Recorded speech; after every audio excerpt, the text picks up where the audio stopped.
March 11th, 1942, Corregidor Island. Just after dark, the senior American officer in the Pacific stepped onto the deck of a patrol torpedo boat and disappeared into the South China Sea. His name was Douglas MacArthur. He took his wife, his 4-year-old son, his staff. He left behind 80,000 men. 9 days later, he stood on a railway platform in Australia and said 4 words that would echo through the rest of his life. I shall return, but this is not the story of the man who left. This is the story of the man who stayed. His name was Jonathan Wainwright, a 58-year-old cavalry officer who weighed 170 pounds and had not slept a full night in 2 months. He had just been handed command of every American and Filipino soldier left in the Philippines, a command that every senior officer in Washington already knew was militarily hopeless. He did not say much when MacArthur told him. He just said, "I'll be on Bataan," he paused, "if I'm still alive." What happened next is one of the longest, hardest, and most forgotten chapters in American military history. This is the story of what Jonathan Wainwright did when General Douglas MacArthur left him to die in the Philippines. But to understand how Wainwright ended up on that island, alone, holding a country in his hands, we have to go back 3 months. To the morning the war began. December 8, 1941, the Philippines. The bombs came 9 hours after Pearl Harbor, 9 hours. Enough warning, more than enough warning.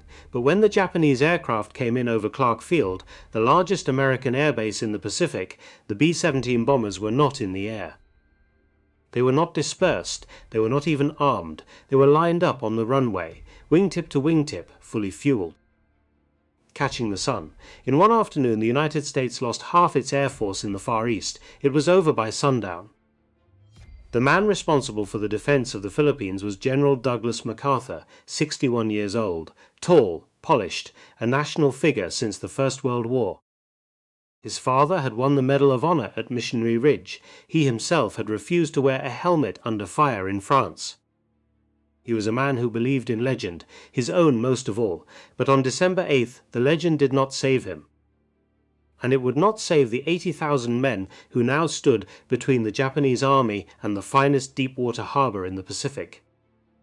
December 22nd, 1941, Lingayen Gulf. The Japanese came ashore in the dark. Their commander was Lieutenant General Masaharu Homma, 54 years old. Educated, quiet. He spoke English, he had lived in London. His superiors in Tokyo did not entirely trust him, because he did not entirely hate the Americans.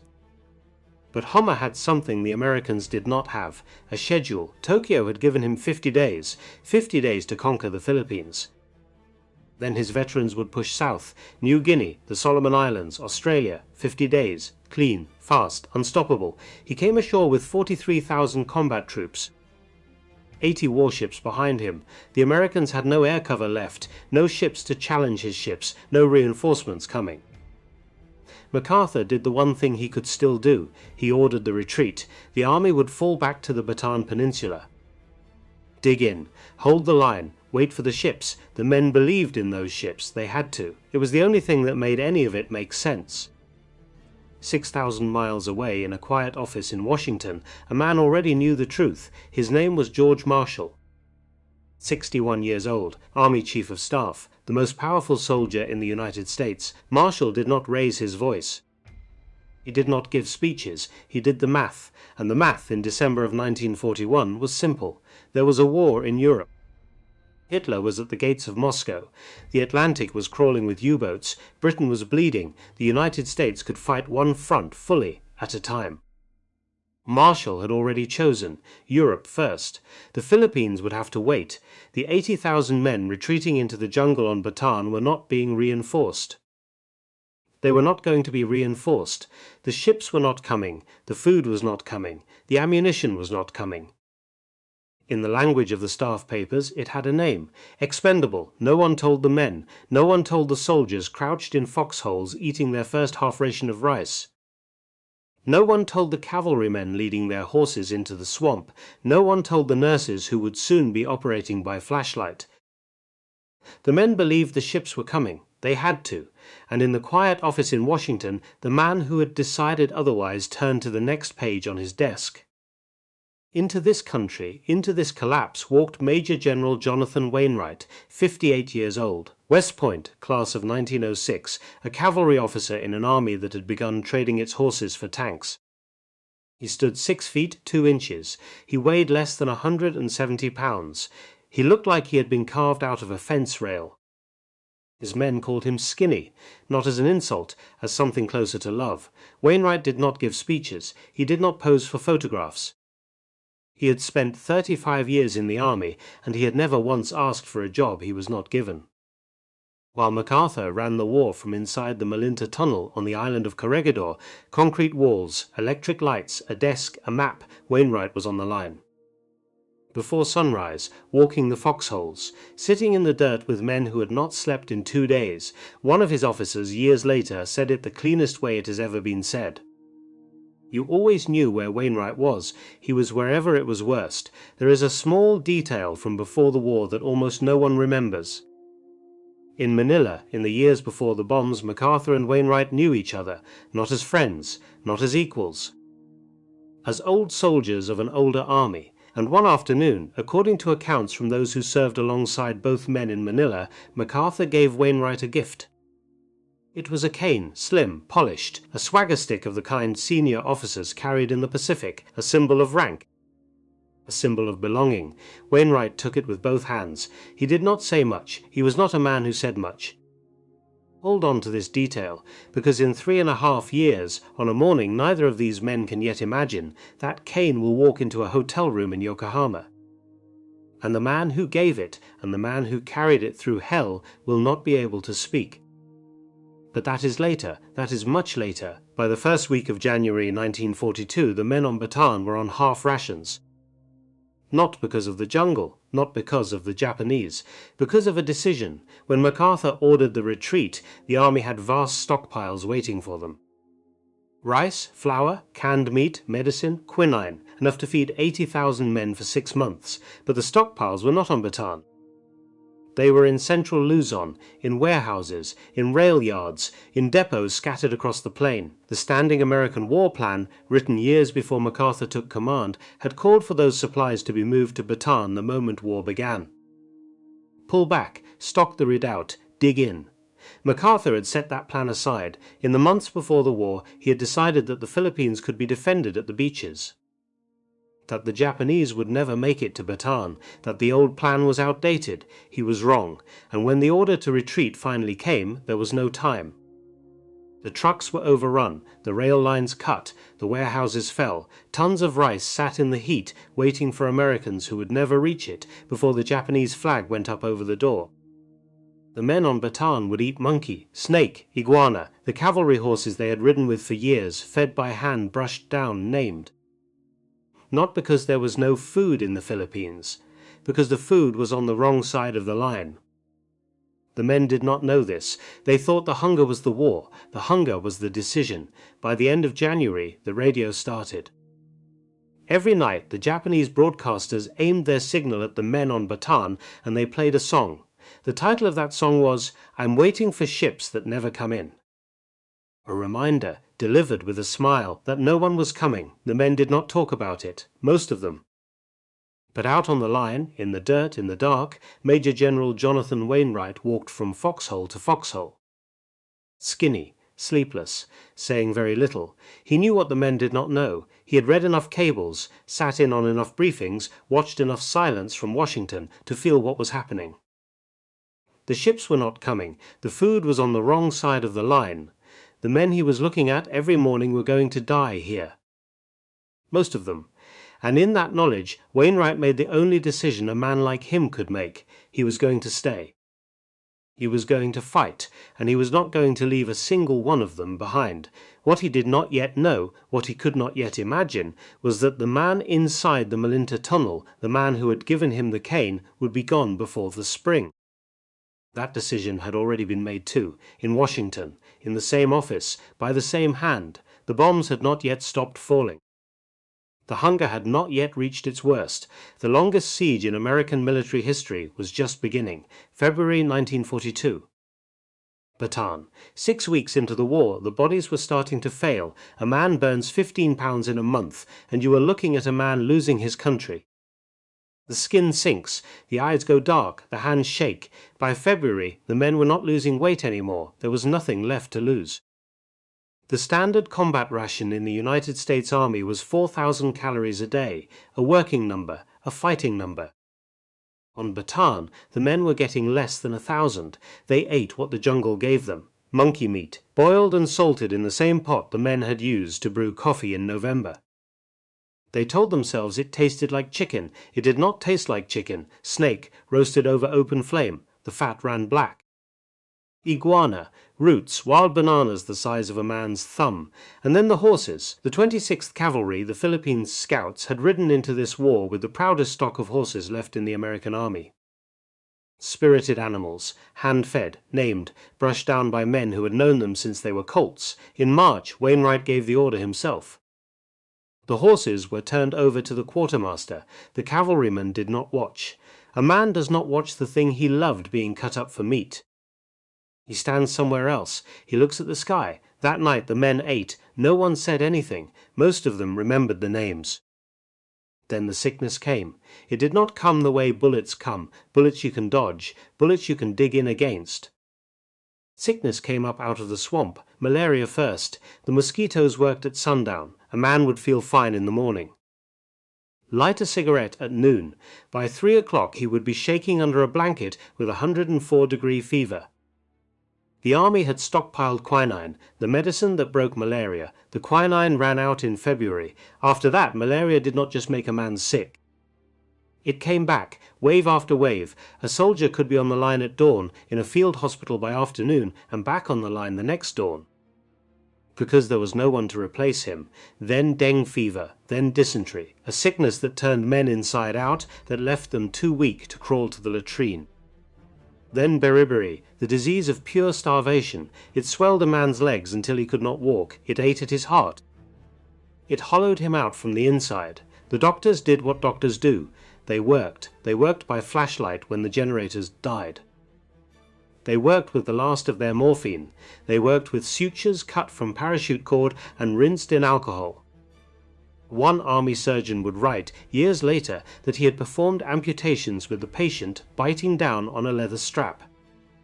Because there was nothing else to give him. The patients did not scream. There were already too many men in the tent screaming.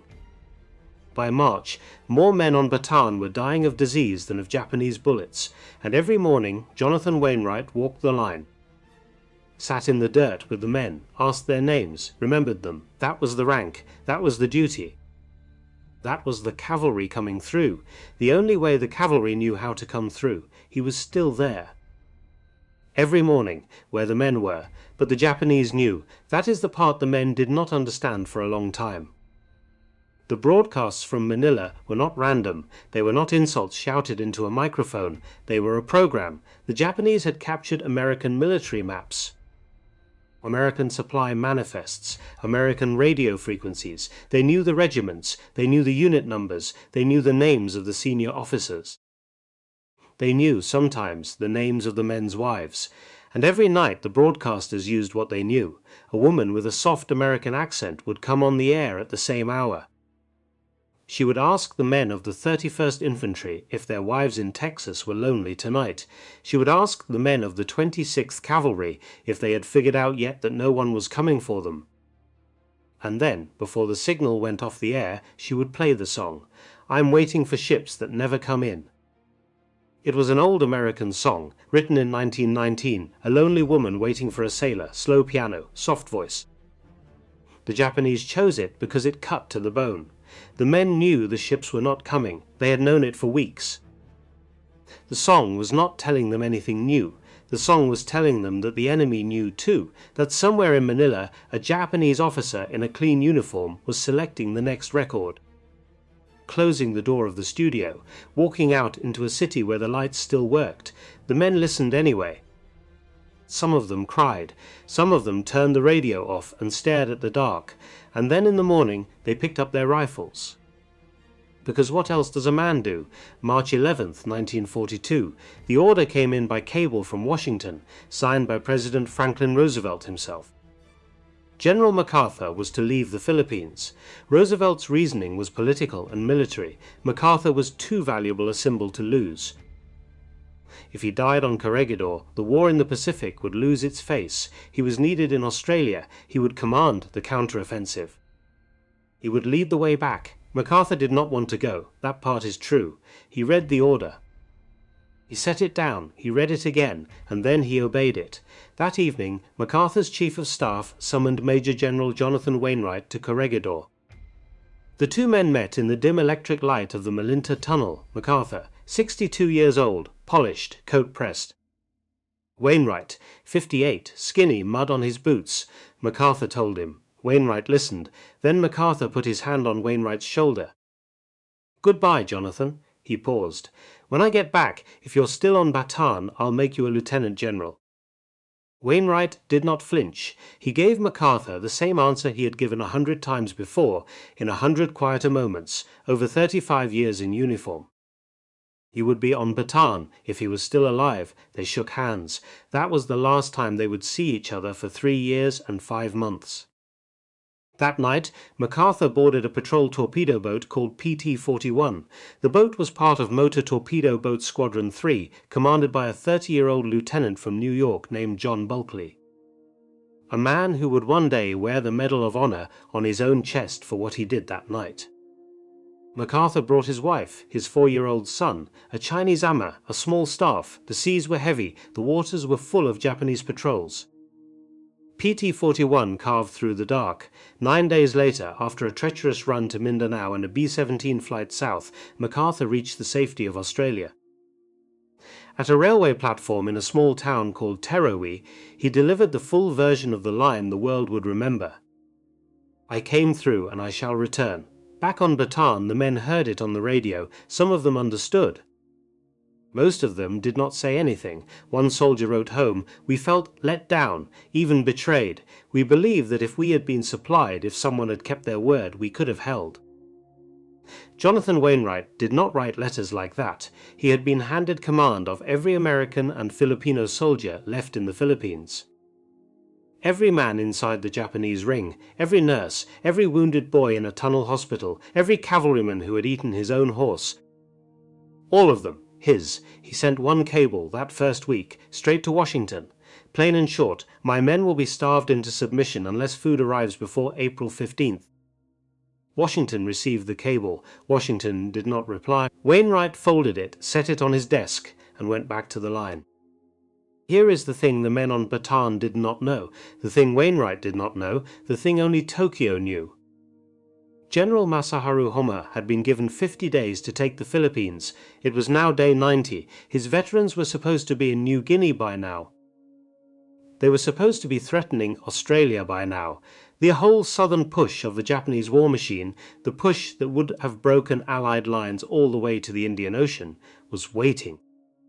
Waiting on Bataan, waiting on a peninsula of sick, starving men who would not stop fighting. Homma was a careful officer. He did not want to throw his troops into a meat grinder against an enemy who had nothing left to lose. He sent for reinforcements from Japan. He sent for heavy artillery. He waited, and while he waited, the calendar moved. Day 100, day 110, day 120. In Tokyo, the staff officers began asking questions. In Pearl Harbor, Admiral Chester Nimitz's cryptographers were quietly cracking the Japanese naval code. They were learning the names of Japanese ships. They were tracking their movements. They were preparing a trap. That trap had a name. Midway, but it could not be sprung yet. The Americans needed time to refit, time to repair, time to learn. Every day Bataan held was a day the Pacific Fleet got stronger, every meal of monkey meat, every shot of quinine that was not there.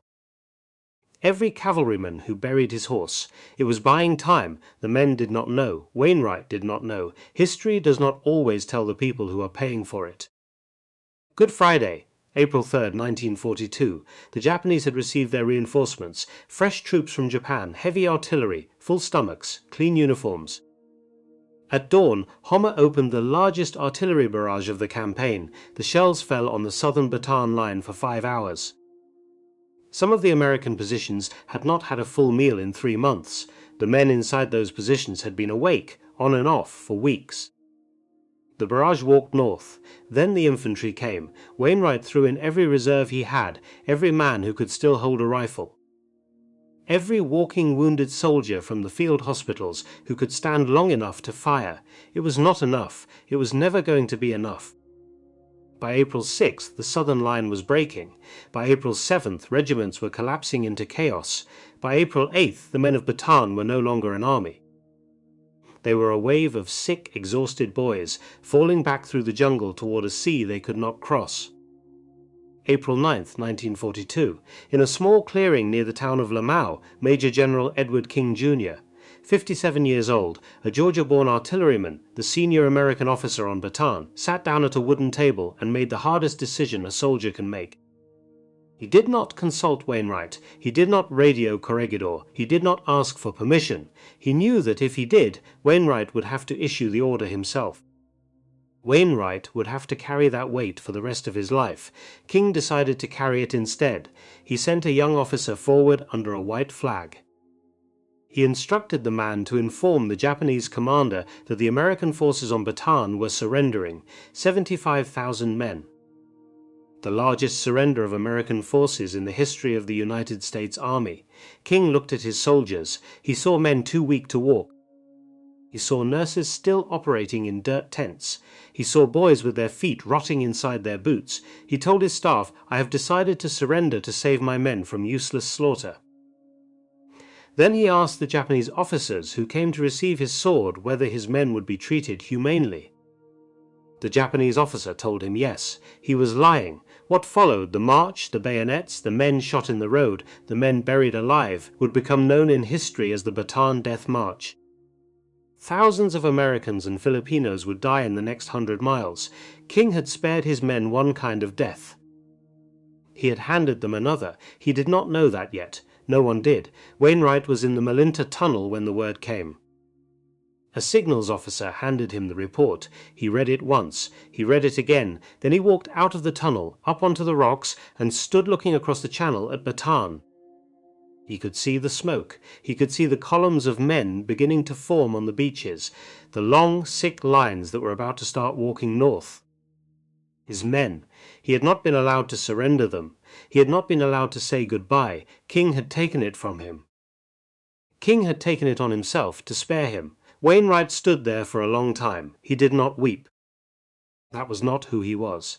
But a staff officer who walked up behind him 10 minutes later said in his own memoir that the general's face was the face of a man who had just buried a son.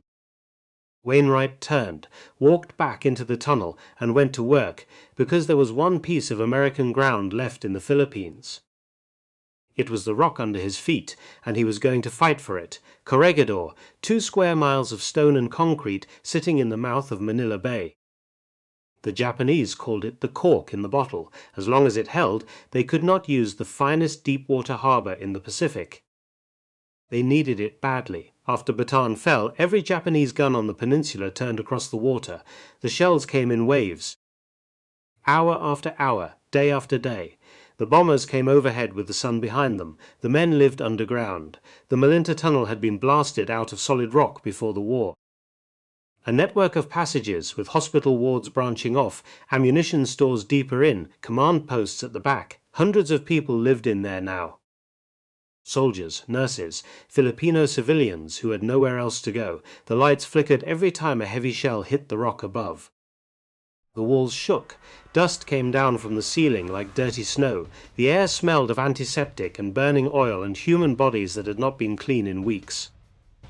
Above ground, nothing stood for long. Buildings collapsed. Gun emplacements were buried under rubble. Men ran between positions with their heads down, counting the seconds between shell bursts. Wainwright moved through all of it, tunnel to surface, surface to tunnel, checking the guns, talking to the men, acting like a man who still believed the island would hold. Whether he believed it himself, that he kept to himself. May 1st, 1942. Wainwright sent a radio message to President Roosevelt. He wrote it the way cavalrymen write, no drama, no appeal, just the facts. There is a limit of human endurance, and that point has long been passed. He was not asking for sympathy, he was filing a diagnosis. Calm, clear, final. The cable went out over the wires.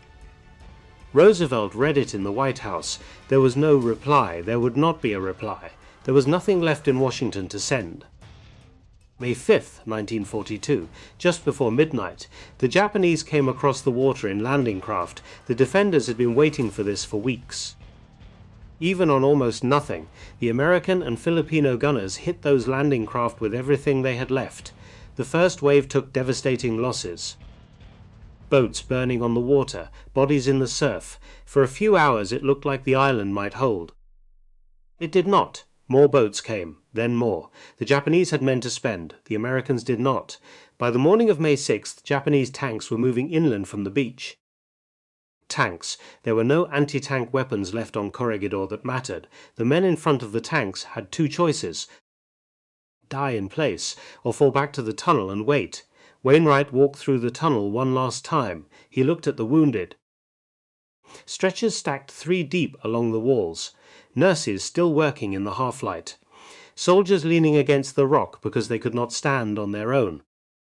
11,000 human beings. Most of them would die if the Japanese took the tunnel by force. He made his decision. He called for his staff, and the first order he gave was about the flags. Inside the tunnel, the regimental colors came off their poles.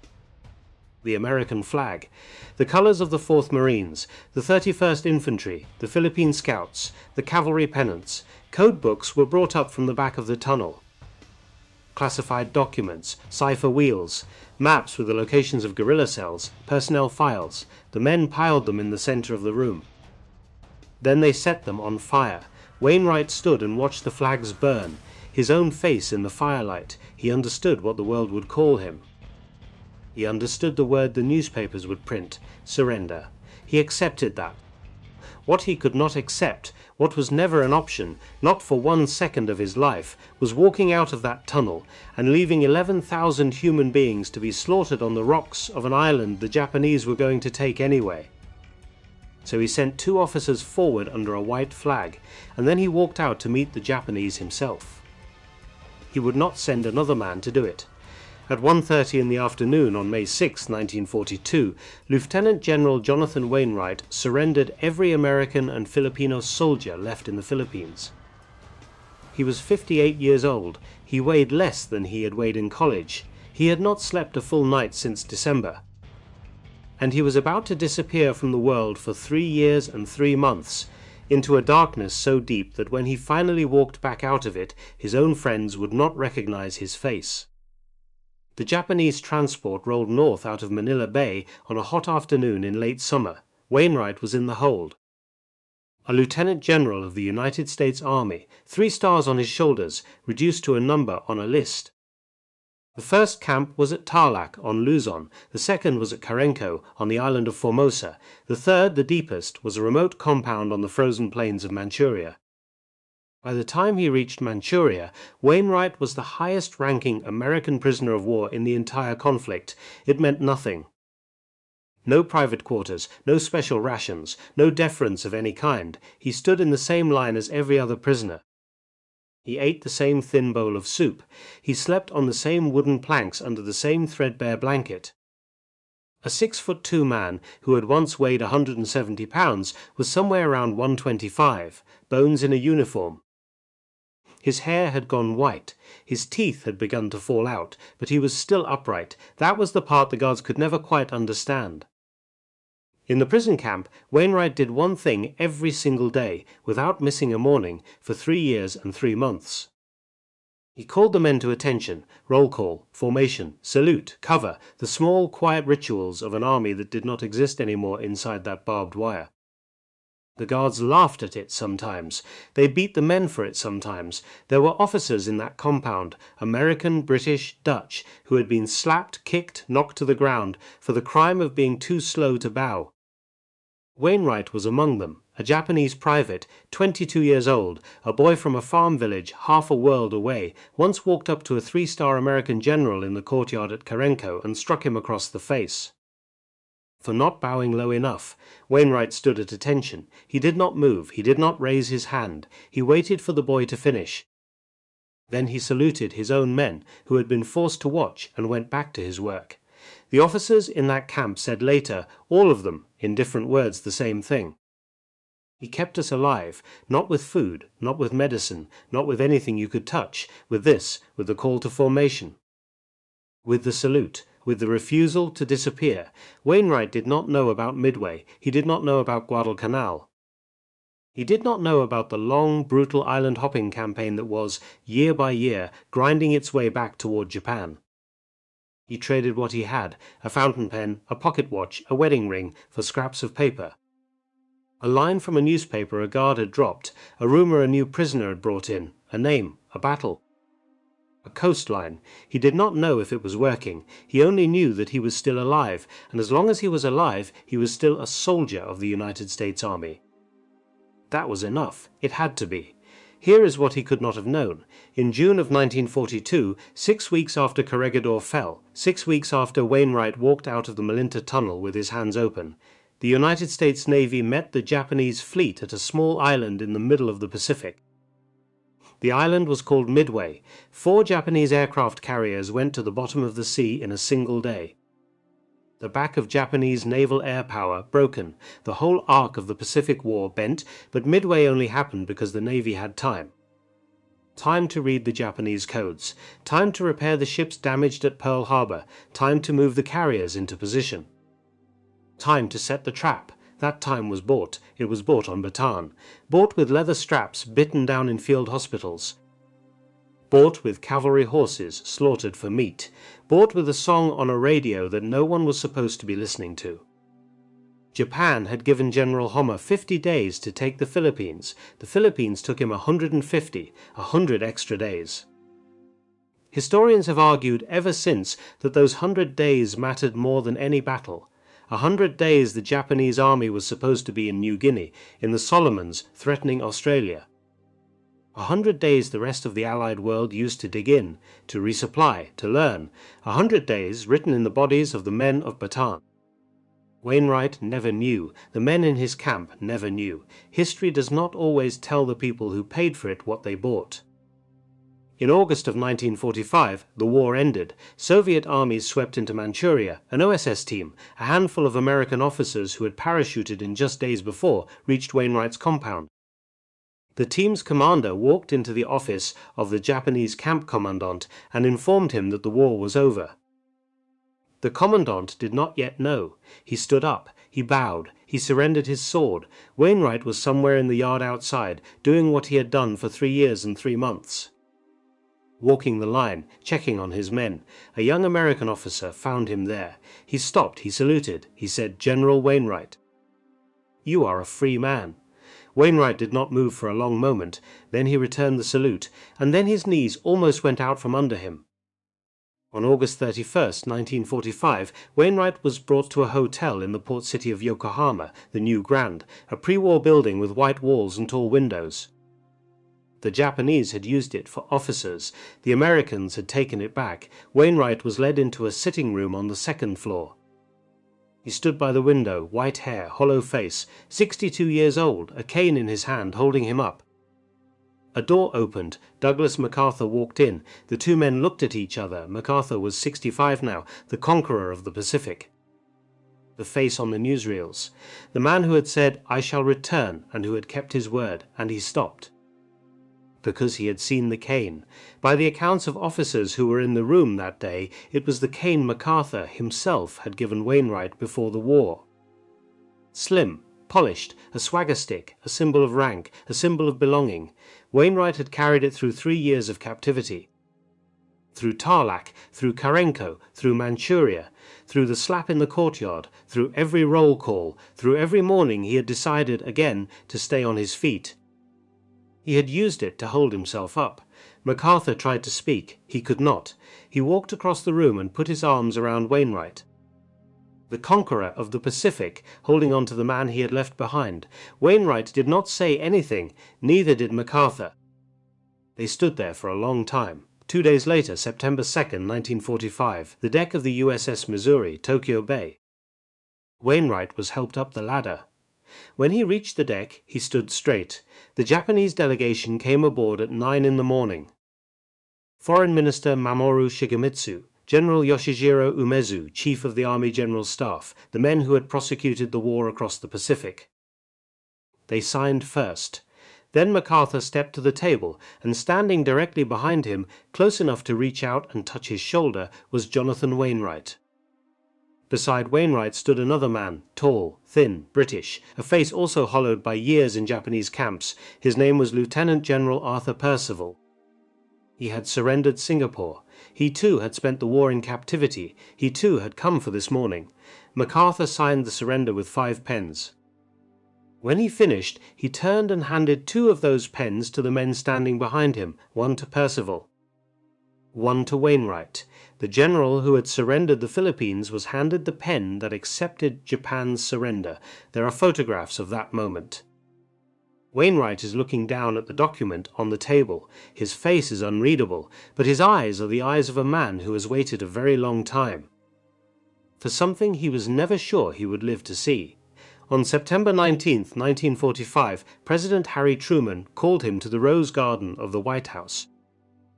Truman was 61. He had been president for less than 5 months. He had ended the war. He pinned the Medal of Honor on Wainwright's chest personally. The citation read in part, "Distinguished himself by intrepid and determined leadership against greatly superior enemy forces. At the repeated risk of life above and beyond the call of duty, he frequented the firing line of his troops, where his presence provided the example and incentive that helped make the gallant efforts of these men possible." Wainwright did not give a speech. He stood at attention, he saluted, and he walked back down off the platform on the cane MacArthur had given him before the war. In New York City, on a clear afternoon that fall, hundreds of thousands of Americans lined the streets of Lower Manhattan to throw ticker tape at his motorcade. The general who had lost the Philippines, the general the newspapers had once called a failure, cheered now by the city that had not known how to mourn him. He retired from the army in 1947. He went home to San Antonio, Texas, where his wife was waiting. He gave quiet speeches to veterans groups. He read the obituaries of his old friends as they came in, one by one. He did not write much about the war. When asked about it, he tended to change the subject. He died on September 2, 1953, 8 years to the day after the surrender on the deck of the Missouri. He was 70 years old. He was buried at Arlington National Cemetery on a hillside above the Potomac with full military honors. The men who had served under him, the cavalrymen, the infantrymen, the gunners of Bataan and Corregidor, the prisoners of Carenco and Sion, wrote into the newspapers in the days after his death to say what they had always wanted to say. Most of them said it in different words, but the meaning was the same. He stayed. When MacArthur left, he stayed. When King surrendered Bataan, he stayed. When the ships did not come in, he stayed. When the Japanese put him in a camp and tried to make him disappear, he stayed. He stayed until the war was over, and when the war was over, he came home and brought his men's names with him. The last soldiers who fought on Bataan and Corregidor are in their late 90s now. In a few years there will be no one left. No one left to sit across a kitchen table from you and tell you what it smelled like in that tunnel. What it felt like to eat 1 bowl of food a day for 3 months and still pick up a rifle. What it meant to hear that song on the radio, ships that never come in, and decide that it did not matter. That you were staying anyway. Jonathan Wainwright stayed. His men stayed. They bought something with their suffering that the rest of the world cashed in. At Midway, at Guadalcanal, on the deck of the USS Missouri, if your father wore that uniform, if your grandfather served Army, Navy, Marines, Army Air Corps in the Pacific or anywhere else, write his name in the comments below. His unit, where he served, what he saw, because those men are why we are here, and their names deserve to be remembered for as long as there are people left to say them.